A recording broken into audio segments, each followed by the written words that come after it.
You're listening to an Airwave Media Podcast. Your burger is served, and this is our finest Pepsi Zero Sugar. Its sweet profile perfectly balances the savory notes of your burger. That is one perfect combination. Burgers deserve Pepsi. This episode is brought to you by LifeLock. Between two-factor authentication, strong passwords, and a VPN, you try to be in control of how your info is protected. But many other places also have it, and they might not be as careful. That's why LifeLock monitors hundreds of millions of data points a second for threats. If your identity is stolen, they'll fix it, guaranteed, or your money back. Save up to 40% your first year. Visit LifeLock.com/podcast for 40% off. Terms apply.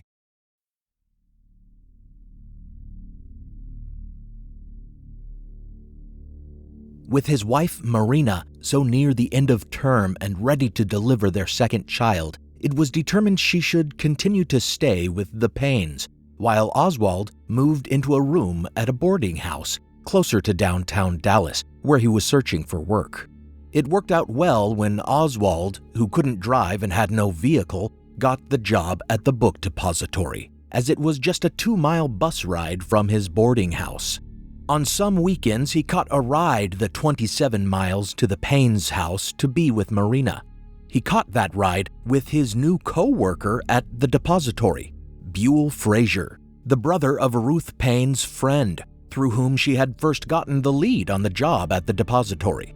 Marina gave birth to their second daughter in late October, and Oswald saw them at the end of most weeks, otherwise settling into his new job at the Texas School Book Depository, where he was known to sit by himself in the lunchroom and read the day-old newspapers. Later the next month, some of these newspapers contained an announcement that President Kennedy's motorcade would be passing right through Dealey Plaza, smack in front of the Texas School Book Depository. Some conspiracy speculators charged that the motorcade's route was changed in order to give Oswald his shot at Kennedy, but there's no evidence for this beyond one newspaper misreporting the route, showing a different one that would also have provided a clear shot at Kennedy from the depository. Regardless of what newspaper Oswald may have read the news in, it's clear that he did read it and began to hatch a plan, seeing a far more massive opportunity to change history than that which he had attempted to seize in firing his rifle at General Walker. What makes it clear is his behavior during the few days between the news releasing and the day of the assassination. On Thursday, the 21st, the day before Kennedy's arrival, the notoriously stingy Oswald splurged on a big breakfast, and at work, he asked Buell Frazier to give him a ride to the Payne's house, an unusual request for a Thursday. He explained it away by saying he needed to fetch some curtain rods from their house for his room at the boarding house, something that his furnished room already had. Sometime before leaving with Frazier, probably using materials present at work, he crafted a long sack by taping together pieces of paper. Marina was surprised to see him that Thursday. He usually called ahead, and he was acting somewhat desperate, trying to kiss her and being more affectionate than usual, saying he missed her and that he, quote, wanted to make peace, end quote, with her. Marina brought up the president's visit, thinking Oswald would relish the opportunity to expound on politics, as he usually did. But Oswald refused to talk about it, claiming he knew nothing about Kennedy's visit and remaining quiet through dinner. At some point, Ruth Payne recalled that he had gone out to their garage, where he had stored a bundle that the Paynes thought was camping equipment, wrapped up and leaning against a wall, but which Marina knew was his Mannlicher Carcano rifle. When he left to go back to work the next morning, November 22nd, he left almost his entire savings, $170, on the dresser for Marina, telling her to take as much as she needed and to, quote, buy everything, end quote. He also left his wedding ring behind. He walked to Buell Frazier's house carrying a long, taped-up brown paper parcel, placing it in the back seat of Buell's car, and then simply staring at Buell's sister in the window to indicate his readiness to leave. It struck her as unusual. When Buell came out and asked what was in the back seat, Oswald said it was the curtain rods he had mentioned previously. Some have tried to claim that Frazier and his sister's estimation of the length of the package shows that it couldn't have been Oswald's rifle, even disassembled. However, curtain rods were never found inside the book depository, but the Mannlicher Carcano was, hidden between boxes near a stairwell. Moreover, the package they saw him with that morning, made of brown paper and tape of the kind found in the depository, and which Buell saw him take into the depository that day, was the same as an improvised paper bag that would later be found at what appeared to be a sniper's nest. On the 6th floor of the depository, which was under construction and almost entirely empty at the time of Kennedy's arrival because employees had taken their lunch and gone out to watch the passing motorcade, stacks of books had been moved to create a little hiding place by the southeast corner's window, obscuring anyone's view of someone standing in that corner looking down on Dealey Plaza. In that makeshift alcove, crime scene investigators found a palm print and a right index fingerprint on boxes, later identified as matching Oswald's prints. Inside that improvised paper bag found in the sniper's nest were fibers that matched the blanket that Oswald had kept his rifle in before taking it from the Payne's garage. And silver nitrate tests would later reveal Oswald's palm and fingerprints on that bag as well. Along with this evidence were 3 rifle shells that would later be conclusively proven to have been fired by the Mannlicher Carcano abandoned elsewhere in the building. That Mannlicher Carcano was confirmed to be the same rifle Oswald held in the famous backyard photos, as mentioned in Part 1. But more than this, a palm print matching Oswald's was lifted from the stock by Dallas police, and partial fingerprints found on the trigger guard would eventually, through photo enhancements, reveal 18 matching points, convincingly identifying them as having been left by Lee Harvey Oswald's right ring and middle fingers. This evidence alone, from the testimony of Frazier and his sister, the Paynes, and Marina, as well as concrete evidence afterward documented by Dallas police, appears conclusive. But those who believe in a conspiracy to murder Kennedy have been determined through the years to make this a far more complicated puzzle than it actually is. As the author of one of my principal sources, Vincent Bugliosi, told the Los Angeles Times, quote, "Because of these conspiracy theorists who split hairs and proceeded to split the split hairs, this case has been transformed into the most complex murder case in world history. But at its core, it's a simple case," end quote. This is Historical Blindness. I'm Nathaniel Lloyd, and though this case may be simple at its heart and should be settled beyond reasonable doubt, I nevertheless must continue to wade through a swamp of false witnesses and conspiracist lies just to reprove what has been demonstrated time and time again. That's what this entire series is, a reproof in 2 senses of the word. Thanks for joining me for Oswald and the JFK Assassination, Part 3, The Lone Gunman. Before we continue, I want to say goodbye to several more patrons who've deleted pledges. Sorry to see you go. Not sure if you're still listening. But I also want to warmly thank my newest patrons, James, and some generous new partner patrons, Jonathan and Joshua. Also, big thanks to Isabella for renewing her partner pledge, and to Grant, Michael, and Antonios for generously raising their pledge amounts. Further thanks to one-time donors like the aforementioned Jonathan on Venmo. I got the donation, thanks Jonathan. And Dennis on the website. And Peter on PayPal. I really appreciate all this patron support, especially when I seem to be losing some patronage. Listeners who pledge on patreon.com/historicalblindness get an exclusive RSS link that will set up an ad-free feed of the show with teasers and exclusive episodes, usually at least one minisode a month, but sometimes more. For example, after part 1 of this series, I released an exclusive episode about KGB defector Yuri Nosenko. And after part 2, I released one refuting conspiracist claims about the controversial George de Mohrenschildt. And I'm already planning another minisode for release after this episode. After this episode, all about Kennedy's treatment at Parkland Hospital and claims about his wounds and statements inconsistent with his autopsy. So before thinking I've overlooked something, you'll need to pledge support to hear everything I address in this series. Patron feeds also get episodes early, and their episodes are not interrupted by advertisements. Not even by this Patreon pitch. So visit patreon.com/historicalblindness and support the show. Or you can support the show by making a one-time donation at historicalblindness.com/donate, or at the PayPal link in the show notes, or on Venmo at Historical Blindness. Now, on with the episode.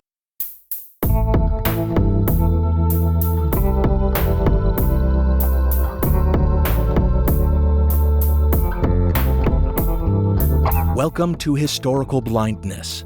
Hearing the evidence laid out in the cold open should be convincing, damning even. But if you have invested your belief in any of the many long-standing conspiracy theories surrounding this case, perhaps because you read a conspiracist book or two, or because you watched the Oliver Stone film JFK, or simply because you have heard too many friends or family members regale you with their second-hand regurgitations of conspiracist reservations, then I'm sure you are already formulating objections. Fingerprint evidence can't be trusted, you might protest. Or, if it was Oswald's rifle, then of course it would have his prints on it. Notwithstanding the witness testimony that entirely details his efforts to retrieve the rifle himself and smuggle it into the depository after the newspaper announcements of Kennedy's motorcade route, those who want to believe Oswald was a patsy will contend that someone planted the rifle and the shells, even though there's no evidence of anyone else entering the Paynes' home and having the chance to fetch the rifle from their garage.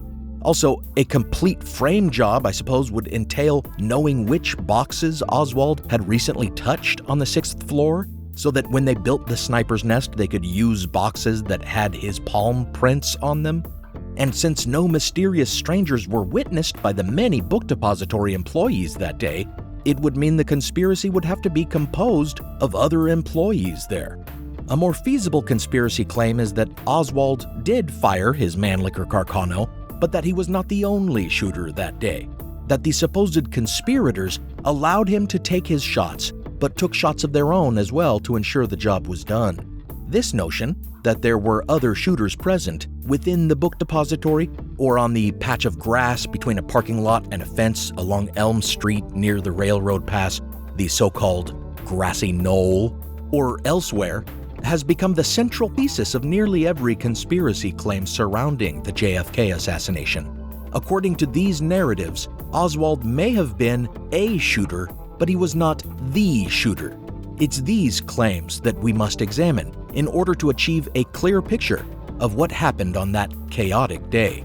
But first, let us take a moment to imagine and remember the historic and tragic moment with something approaching respect and sympathy for a beloved life that was lost.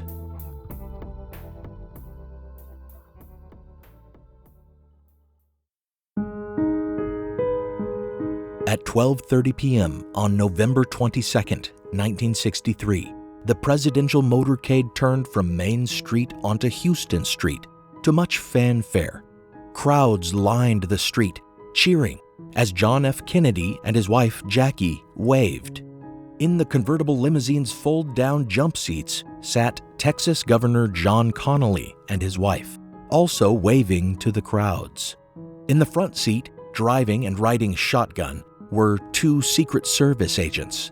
Kennedy himself had chosen to do away with the plastic bubble top that might have saved his life that day, preferring to have nothing between himself and the gathered people. As usual, all was not as it may have seemed with the president, who presented a public image of great vigor despite personal health struggles. Under his suit, he wore a back brace strapped against his body with ace bandage. Despite any pain or discomfort, though, he also wore a smile as he passed through Dealey Plaza toward the Texas School Book Depository. He had a nice luncheon to look forward to, roast beef. When the first shot rang out, many thought it was a vehicle backfiring, or maybe a firework. But the following shots and the terrible commotion inside the president's vehicle made it very apparent what was happening. Dealey Plaza exploded into panic and pandemonium. Screams of terror and anger, shouts of confusion filling the air, ringing through the plaza's strange acoustics and echoing like gunshots, even today.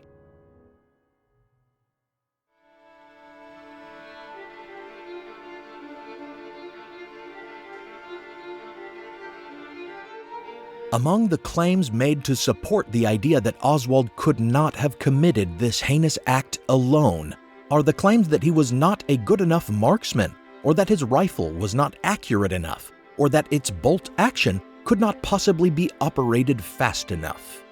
It is odd that conspiracist authors have decided Oswald was a terrible marksman when he actually qualified as a sharpshooter with the Marines. The superior officers in charge of the marksmanship branch and Oswald's training, who actually have some idea of Oswald's skill with the rifle, Sergeant James Zahm and Major Eugene Anderson, have gone on record as saying Oswald was a fully capable marksman. And more than that the shots taken from the depository were not especially difficult, that it was in fact, quote, an easy shot for a man with the equipment he had and his ability, end quote. A Marine who served with Oswald, Nelson Delgado, is sometimes quoted as remembering Oswald not hitting his targets. But Delgado didn't serve with him at the time when he received his marksmanship training, and therefore was not an authority on his abilities, as were the officers who trained him. Another tale has it that Oswald came up empty-handed on a rabbit hunting trip in Russia. But of course, hunting rabbit is far different than taking a pot shot at a man in a slow-moving convertible. And Oswald's brother Robert remembered Oswald complaining about that hunting trip, saying his rifle's firing pin had broken. Robert himself had been hunting with Lee more than once and has stated, quote, he was a good shot, end quote. So that leaves his equipment, the Mannlicher Carcano rifle, which conspiracist authors allege is universally condemned as slow and inaccurate and a terrible choice for sharpshooting. Certainly it may not have been the absolute best choice, but Oswald chose it because it was the right price. He clipped a coupon from the magazine American Rifleman to buy it. As for Oswald's particular Mannlicher Carcano, when the FBI conducted shooting tests with it, they found it, quote, very accurate, end quote. It had come with a 4-power telescopic scope already assembled, easily seen in the backyard photos. And the FBI firearms expert who examined it stated that it required hardly any adjustment within the range of the assassination shots, and that such a scope would allow even an untrained marksman to operate the weapon like a sharpshooter. And it was further determined that the rifle had little kickback, which would aid in maintaining aim after firing and rapidly working the bolt action to reload. The false claims about Oswald's rifle seem to have no end. It's been claimed that it had a quote-unquote hair trigger that would have made sharpshooting difficult, but it was determined that its trigger needed 3 pounds of pressure, a full 2 pounds more than anything considered a hair trigger.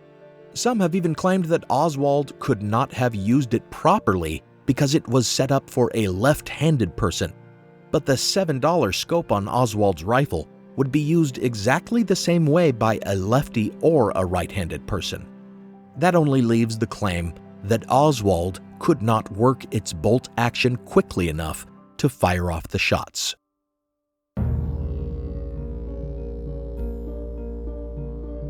Three shells were found in the sniper's nest on the 6th floor of the book depository.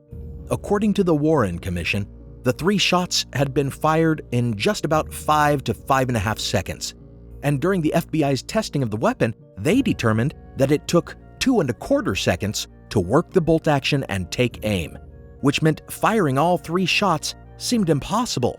However, it has been proven more than once that it is possible. A 1975 CBS documentary recorded the efforts of 11 marksmen to fire 3 bullets from a similar weapon at a moving target, and some were able to fire all 3 shots in only 4.1 seconds and still hit their marks. The House Select Committee a couple years later also conducted such tests, and as a result, they lowered the minimum time to fire 3 good shots from the Mannlicher Carcano to less than 3.5 seconds. And it must be kept in mind that, according to Marina, Oswald obsessively practiced the bolt action on his rifle, such that he must have been expert at working it. Regardless, though, there is good reason to believe that Oswald took well more than 5 seconds to fire his 3 shots. You see, the entire basis of the 5-second time frame is based on the Zapruder film, the 8mm home movie filmed by a local dressmaker. The Warren Commission worked under the assumption that the first shot fired must have hit, since Oswald must have had the time to aim carefully with that shot. In the film, Kennedy and the governor seem fine, then Zapruder's view of them is obscured by a sign, and afterward they appear to be reacting to their gunshot wounds. Knowing that Kennedy must have first been struck while he was passing the sign, and further knowing that for a few moments as he approached the sign until a certain point while passing behind the sign, he must have been obscured from the sniper's view by a certain oak tree, it was determined that the first shot must have been fired just after emerging from the foliage, and while obscured momentarily from Zapruder's camera, at frame 210 of the Zapruder film. Knowing from the consensus of eyewitness testimony that the headshot, which can clearly be seen on the film, was the final shot, this allowed them to determine that the 3 shots had been fired in 5 to 5.5 seconds. One of these bullets struck Kennedy in the back, exiting his neck and further injuring Governor Connolly.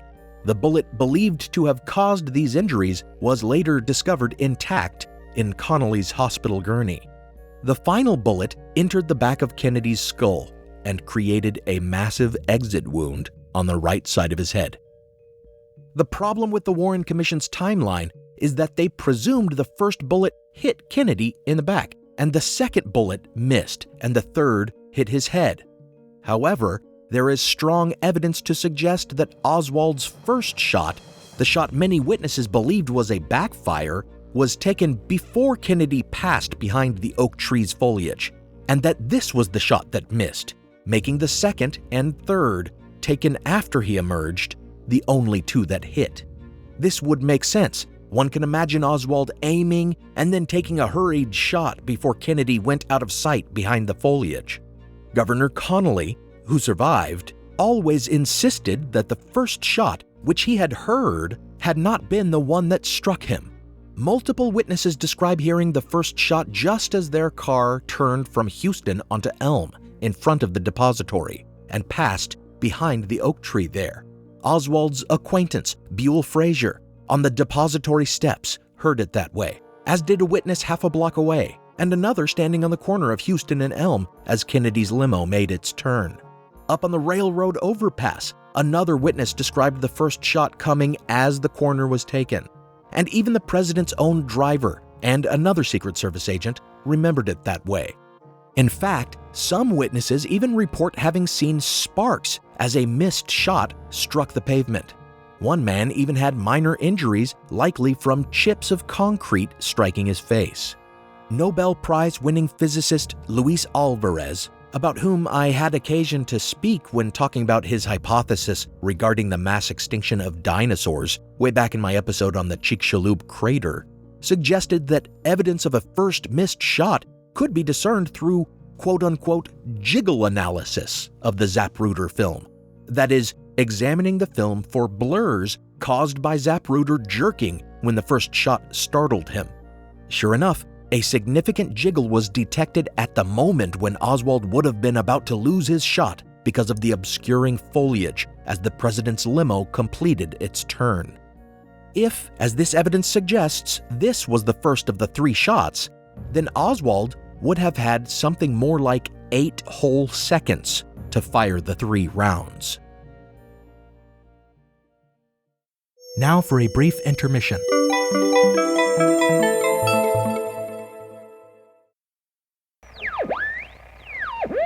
What did Argentinian legend Diego Maradona have to do with labor history in the city of Chicago? What connects a prize for children's literature to the earliest pre-dawn days of baseball. Why was the quote-unquote father of boxing so very good at sword fighting? On the new podcast, The History of Sport, Stories from Outside the Lines, I explore these questions on the show where sports and history come together.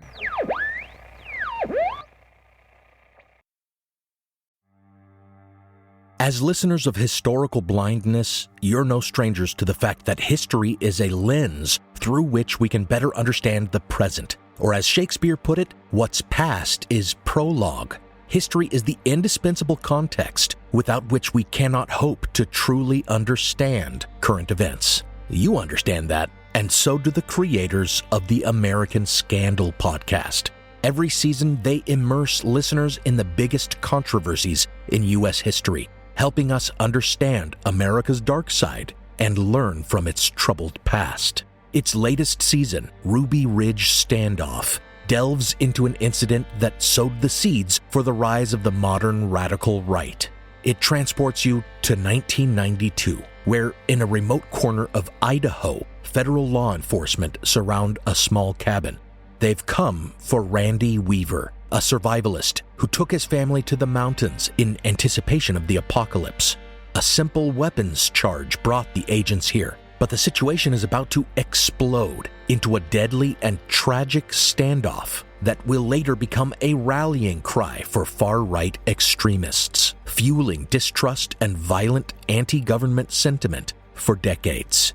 Follow American Scandal on the Wondery app or wherever you get your podcasts. You can binge all episodes of American Scandal's Ruby Ridge Standoff early and ad-free right now on Wondery Plus. Every summer, I'm careful to avoid getting burned. My summer plans always include applying sunscreen so I can attend barbecues and protests without worrying about getting scorched. And when I make my plans by making phone calls, I also don't want to get burned by an outrageous wireless bill. That's why I switched to a Mint Mobile plan and saved enough to take a summer vacation. With Mint, I found no difference in speed or coverage, just a big difference in cost. And right now, you can switch to a Mint wireless plan like me to avoid sweating those surprise charges and overages. You'll just be chillin' with Mint's offer of 3 months premium service on the nation's largest 5G network for just $15 a month. With high-speed data and unlimited talk and text, it might just be the coolest thing happening this summer. This year, skip breaking a sweat and breaking the bank. Get this new customer offer and your 3-month unlimited wireless plan for just $15 a month at mintmobile.com/blindness. That's mintmobile.com/blindness. Upfront payment of $45 required, equivalent to $15 a month. Limited time new customer offer for first 3 months only. Speeds may slow above 35 gigabytes on unlimited plan. Taxes and fees extra. See Mint Mobile for details.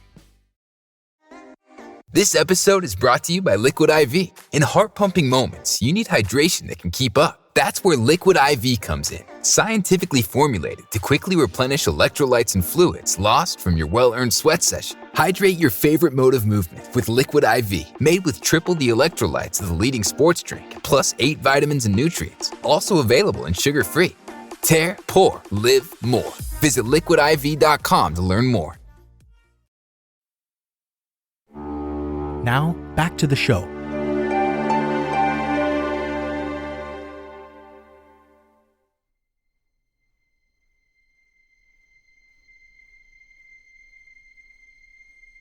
Then there are those conspiracists who claim there were more than 3 shots. For writers who push the idea that shooters other than Oswald were present on Dealey Plaza, such as on the grassy knoll, it is imperative to suggest more than 3 shots were heard, or that they were heard from directions other than the book depository. The 200 or so witness statements that speculate on the origin of shots are sometimes given as a percentage, to the effect that some startlingly high percentage of the witnesses believed the shots came from the grassy knoll rather than the book depository. But conspiracist authors such as Josiah Thompson in 6 Seconds in Dallas have been caught falsifying the numbers and misrepresenting the testimony. The fact is that 88% of the witnesses heard exactly 3 shots, and only 5% claimed they heard more. Likewise, the largest portion of the witnesses, 44%, could not determine where the shots came from. And of those who believed they could, most, 28%, identified the book depository, with only 12% suggesting the grassy knoll, and only a measly 2% saying they heard gunshots from multiple directions. That last bit is important. Hardly anyone claimed they heard shots from more than one direction. So that means those who heard shots originating from a different direction than the book depository, from which we know 3 shots had been fired, were likely just confused by the acoustics of the plaza, which are known to make pinpointing the location of a sound difficult. Numerous witnesses even specifically mentioned being confused by echo patterns and admitting to uncertainty because of them. These acoustics could easily explain the few witness statements about a 4th or 5th shot as well. But the most confusion regarding number of shots was created by the House Select Committee in 1979, when they obsessed over a recording from Dallas police channels, apparently captured from a motorcycle officer's radio whose microphone was stuck on and capturing constant audio. The thing is, they didn't know whose mic it was, or if it was even at Dealey Plaza that day. No gunshots were heard on the staticky recording, but they had experts pick it apart for inaudible sounds. A first set of experts said they found quote-unquote impulses that may have been gunshots. And after attempting to recreate the impulses by firing 2 rifles on Dealey Plaza from the depository and the grassy knoll, recording it, and then comparing these impulses, they suggested that the recording had been on or near Dealey Plaza and recorded 4 shots. Their certainty was 50%. But then, just as the committee had been ready to deliver its conclusions, a second pair of experts they consulted claimed it was as high as 95%. Then, a Dallas policeman who had been accompanying the motorcade offered the dubious statement that sometimes his mic gets stuck, and that clinched it for them. The House Select Committee on Assassinations, which had been moving inexorably toward a finding that Oswald acted alone, changed their conclusion to declare that JFK was, quote, probably assassinated as a result of a conspiracy, end quote, all based on that mysterious recording. Conspiracy lovers just about did backflips, of course, but they were less excited when the officer afterward listened to the recording and said it couldn't be his mic because no sirens were heard when he accompanied the motorcade to Parkland Hospital. And the entire farce of the police channel recording would be revealed within a few years when National Academy of Sciences experts made out some crosstalk on the police channel recording that was known to have been spoken by a sheriff 1 minute after the assassination. So, the audio evidence of 4 shots that swayed the committee in favor of a conspiracy on which no gunshots or sirens could actually be heard, and which might not have even been a recording of audio at Dealey Plaza, had actually been recorded after the time in question, making the supposed quote-unquote impulse patterns observed by audio experts nothing but further crackling among the static.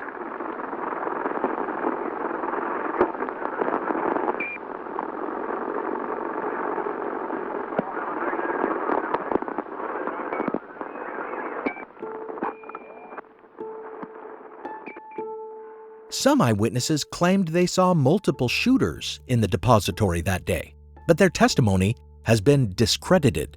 For example, a prisoner in the Dallas County Jail claimed he was able to see 2 men in the sniper's nest, but he was considered unreliable, not only because of his multiple arrests for behavior displaying mental instability, but also because the FBI determined one could not actually see the depository from his cell.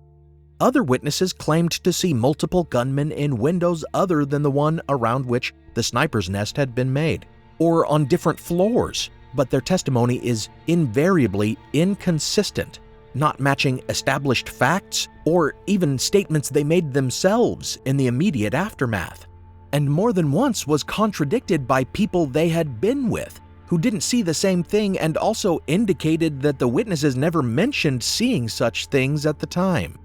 On the other hand, a great deal of consistent eyewitness testimony describes a lone man fitting Oswald's description in the 6th floor window that had been turned into a sniper's nest, even seeing the stacks of boxes behind him and seeing the rifle in his hands.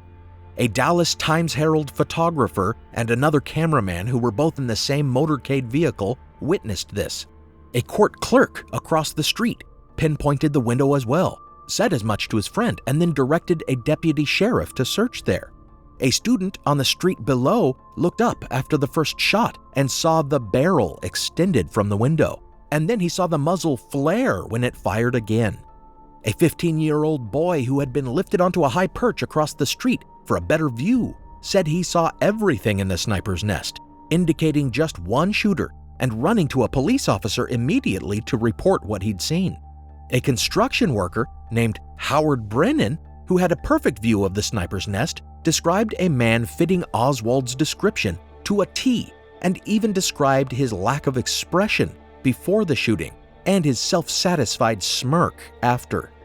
Conspiracist writers relentlessly attempt to discredit Brennan because he didn't express absolute certainty while later picking Oswald out of a lineup.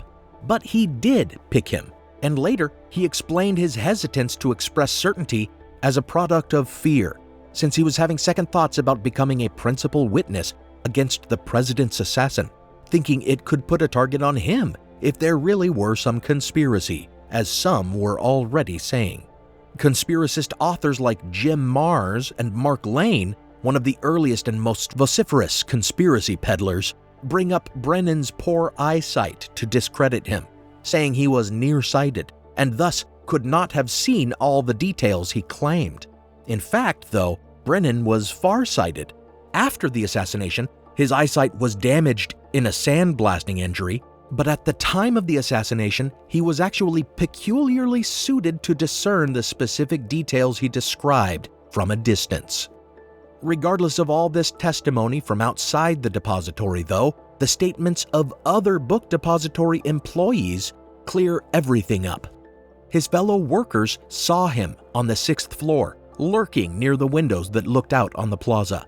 At about 11:45 a.m., everyone took their lunch, intending to go down and watch the passing motorcade, and several remembered Oswald staying behind. One co-worker even came back to get some cigarettes he had left on that floor and saw Oswald near the sniper's nest window and asked him if he was coming down for lunch. Oswald said he was not. Another employee came to the 6th floor to see where others were gathering and found it empty, but he did notice the high stacks of books in front of the southeast corner window. He ate his lunch quickly at a different window and then left to find others who were watching the motorcade, joining two friends at a 5th floor window just below the sniper's nest. All three, Harold Norman, Junior Jarman, and Bonnie Ray Williams, are critical witnesses, for they heard exactly 3 rifle shots coming from directly overhead, and they were even seen by some witnesses on the street leaning out their window and straining to see the window above them.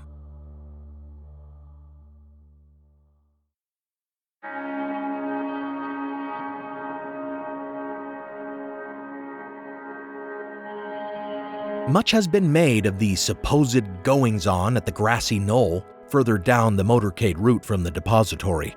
But if we look closely at the reasons for suspecting a shooter was there, it starts to look entirely like a red herring. Remember that all the physical evidence and the preponderance of witness testimony indicate just 3 shots were fired, and all from the depository. We've also established that echo patterns in Dealey Plaza confused the origin of sounds. Therefore, it is unsurprising that a couple police officers, not 50 as some unreliable witness testimony claimed, went first to the grassy knoll to search for a gunman, and that they very quickly discerned there was nothing there. Being urged by most witnesses to search the depository, that building quickly became the focus of their search. As with much conspiracy speculation, claims involving the grassy knoll often rely on mistaken witness statements, like that of a woman, Julia Ann Mercer, who was stuck in her car during the motorcade's passage and said she saw a man taking a gun case from a pickup truck and taking it to the grassy knoll. It turned out that the truck was stalled and the men were getting tools from the back in order to fix it. The Dallas police had been monitoring the vehicle as they tried to maintain security on the plaza. Much of the speculation about the grassy knoll derives from witness statements that a puff of smoke was seen there during the shooting. But any modern ammunition a second shooter would have been using would be mostly smokeless, and the strong northerly wind that day would not have allowed smoke from a firearm to simply linger in the air. If something smoke-like were momentarily seen above the grassy knoll, it's more likely that it came from the exhaust of an abandoned police motorcycle, as one witness described, or from the nearby steam pipe, which would shortly thereafter scald the hands of a Dallas police officer searching the area. Other than these mistaken reports, there are the unreliable accounts of people seeking attention, like Jean Hill, who was swept into the drama because she took a Polaroid picture of the back of Kennedy's limo at about the time of the third shot. Her early reports show a lack of reliability, getting all kinds of things wrong, like not being clear on the number of people in the car with the president, saying she saw a dog in the car, and claiming things happened that did not. For example, attributing exclamations to the First Lady that no one in the vehicle heard her make. Hill's story became more and more lurid as she had further chances to tell it. First, she added that she heard 5 or 6 shots, the later ones from an automatic weapon. Then she said police fired back on the shooters, which clearly never happened. Then she said she gave chase to a suspicious man, even though photos taken in the wake of the assassination picture her not having moved from her original spot on the south side of Elm. Her statement was afterward taken by a Times-Herald reporter, but in later retellings she claimed it was some mystery men impersonating Secret Service agents who questioned her. In that initial interview, she emphatically asserted that nothing had drawn her attention during the shooting. But more than 20 years later, she was enthusiastically providing conspiracist author Jim Marrs with details about gunmen firing from behind the fence on the grassy knoll. To explain why her later claims don't line up with the testimony she gave to the Warren Commission, she claims that she was coerced to alter her story, even though a stenographer was present and recorded none of the threats and manipulation she describes.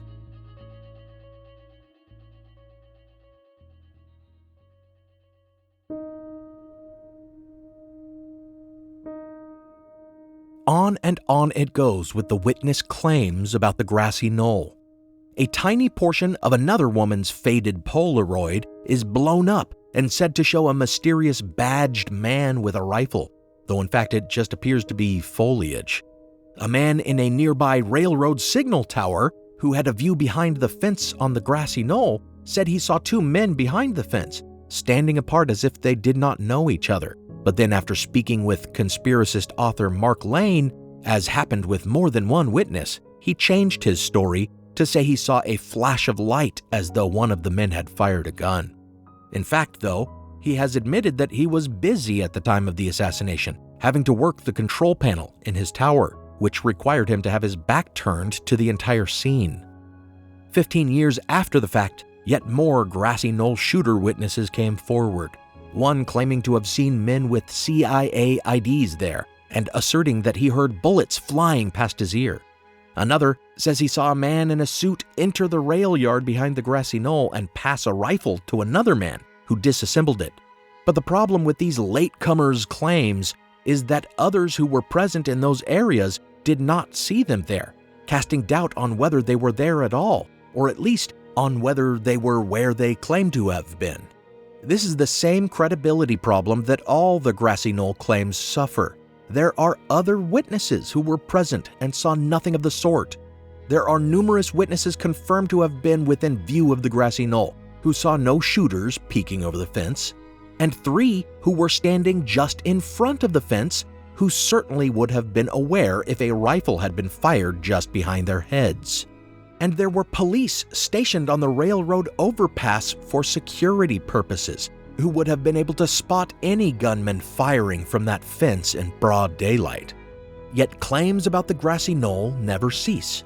One writer, David Lifton, determined to make the grassy knoll idea work despite its problems, fell so deep into his scrutiny of faded photos that he began to see all sorts of strange things, convincing himself that conspirators had somehow managed to build fake trees on the knoll as a kind of hunting blind. He claims they must have built this artificial foliage without anyone on the busy plaza having noticed, and then afterward removed it in the days following the assassination when the entire plaza was an active crime scene, again without anyone seeing them. And more than that, in the shapes and shadows of photo enhancements he made himself, he believed he could make out men in those fake trees, wearing headsets and spiked Imperial Prussian helmets, using periscopes and manning machine gun emplacements. In fact, he was pretty sure that he recognized General Douglas MacArthur somewhere among those black and white blotches. To illustrate the absurdity of the notion that General MacArthur was hiding in fake trees on the grassy knoll to oversee Kennedy's assassination that day, it's helpful to know that there was much mutual respect and admiration between the two, who had both served in the Pacific Theater during World War II. At the time, MacArthur was 82 and frail, ailing from cirrhosis, which would take his life in less than a year. Kennedy had actually already made plans for MacArthur's state funeral. Upon hearing the news about the assassination later that day, MacArthur sent Jackie Kennedy a powerful telegram, which reads, quote, "I realize the utter futility of words at such a time, but the world of civilization shares the poignancy of this monumental tragedy. As a former comrade in arms, his death kills something within me." End quote.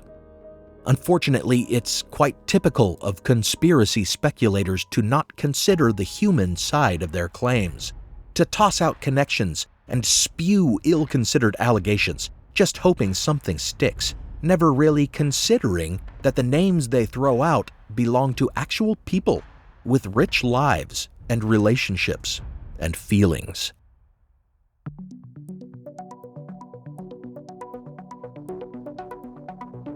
The last, and to some most important element to consider in this forensic mess, so relentlessly obfuscated by conspiracy speculation over the years, is that of the single bullet, dubbed the quote-unquote magic bullet by doubters, that was determined to have entered Kennedy's back, exited his neck, and then caused multiple wounds in Governor Connolly, thereafter remaining intact and ending up in the governor's hospital gurney. There is, of course, much to be said about the actions and statements of the doctors who treated Kennedy at Parkland, and the taking of his body out of Dallas on Air Force One, and the results of his autopsy at Bethesda, and the conspiracy narratives that have been spun around these events. In fact, there is so much that I will be releasing a patron exclusive on the topic.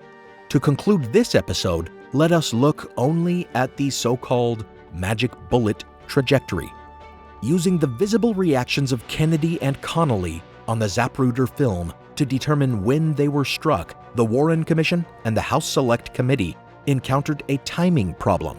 It appeared to them, looking at Kennedy's arm movement and a later change in Connolly's facial expression when he opens his mouth widely, a moment in the Zapruder film that Connolly himself identifies as when he was shot, that there was too long between their reactions. They both tried to explain this away by saying Connolly simply had a delayed reaction, but Connolly himself said he instantly felt the bullet's impact. This discrepancy, which conspiracy speculators take as proof they had been struck by different bullets, has since been resolved by expert modern enhancements of the Zapruder film in the 1990s.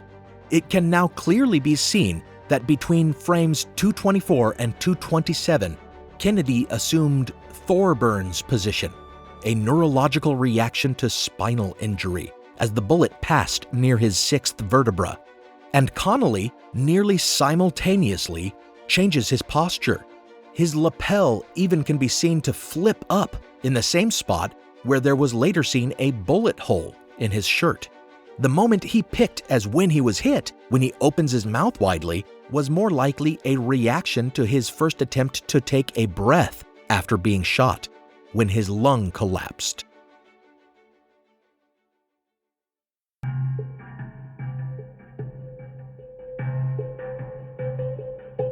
With the timing problem resolved, there is the further question of the bullet's path through Connolly's chest and his right wrist, and then into his thigh. The famous claim of those who mockingly call it a magic bullet is that it would have had to make impossible turns in midair to make all of Connolly's injuries. There is no surprising refutation here. That's just simply untrue. Computer recreations of the Zapruder film have demonstrated that Connolly was in a perfect position for the bullet to take its path, turned in his seat to search for the source of the first gunshot he had heard. Fired downward from the depository's 6th floor, as recreations proved it must have been, the bullet passed through Kennedy and entered Connolly's back, changed course slightly within his body when it struck his rib, exited below his right nipple, then passed through his wrist, which was in front of him holding his hat, and entered his thigh only a short way. The path of the bullet can even be discerned in the Zapruder film when one sees the movement of his hat at the moment his wrist is struck. Some have claimed the bullet later found in his gurney was too quote-unquote pristine and must have been planted, but it was a full metal jacket round designed to pass through its target as it did, and it was slightly damaged. The doctor treating Connolly at Parkland immediately suspected the bullet must have survived intact when he saw how shallow the wound on his thigh was, and he even suggested Connolly's belongings be searched to find it.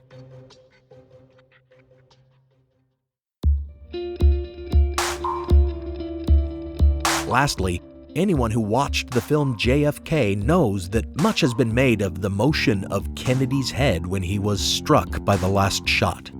Back and to the left echoes in our minds, having even become a darkly humorous meme, parodied in Seinfeld. Conspiracists claim the head's backward movement demonstrates that he was not shot from behind, but from in front, from the grassy knoll. However, again, conspiracy proponents are just talking out of their asses here, pretending to be experts on the human body's reaction to gunshot wounds. Actually, doctors with expertise in gunshot wounds say that every person reacts differently depending on numerous factors. Some of the factors identified by experts for Kennedy's backward movement include a neuromuscular spasm triggered by the destruction of his cortex, causing his back and neck to stiffen, a reflex heightened by his tightly strapped-on back brace, which prevented him from falling forward. Another factor is the so-called jet effect, cited by Nobel Prize winner Luis Alvarez, who observed that the explosive force of his massive exit wound on the right front side of his head may have actually thrust him back in the opposite direction. Regardless, though, if conspiracists will only believe the shot came from behind if there is a forward motion, they should be satisfied by the fact that enhancements of the Zapruder film indeed show him jerking a couple inches forward before his motion back and to the left.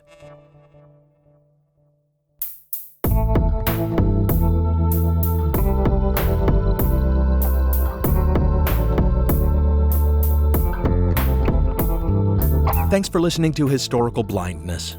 Join me next time as I continue to explore and explode this massive conspiracy myth. I promise the next episode won't be so bogged down in forensics. Special thanks go out to my partner patrons, Diane, Robert, Evelyn, Joe E., Devlin, Jessica, Fred, Robin, Mateo, Seth the Writing Spook, Emily, Katie, Elizabeth, Terry, Isabella, Rebecca, Dawn, Eunice, Juliet, Antonios, Jonathan, and Joshua. I appreciate you gathering here in support for me, even as others try to shoot me down. Some music on this episode is copyright Alex Kish. Visit alexkishmusic.com and contact him to get compositions for your own projects. Additional music from Kai Engel and from Kevin MacLeod, licensed under a Creative Commons Attribution license. Check out the show notes for a list of the tracks used. You can support the show by pledging on Patreon or on PayPal. Find those links in the show notes. Until next time, remember, if it's this difficult to fight misinformation and determine what really happened at a historic event in the 1960s in front of hundreds of witnesses with tons of preserved evidence, think about the difficulty of discerning the truth about highly disputed events much further back in history.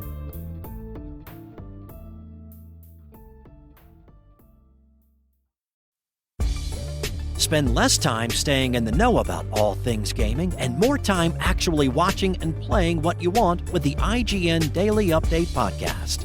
All you need is a few minutes to hear the latest from IGN on the world of video games, movies, and television with news, previews, and reviews. So listen and subscribe to the IGN Daily Update wherever you get your podcasts. That's the IGN Daily Update wherever you get your podcasts.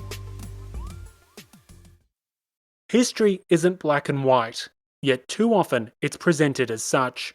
Grey History, the French Revolution, is a long-form history podcast dedicated to exploring the ambiguities and nuances of the past. From a revolution of hope and liberty to the infamous Reign of Terror, you can't understand the modern world without understanding the French Revolution. So search for the French Revolution today.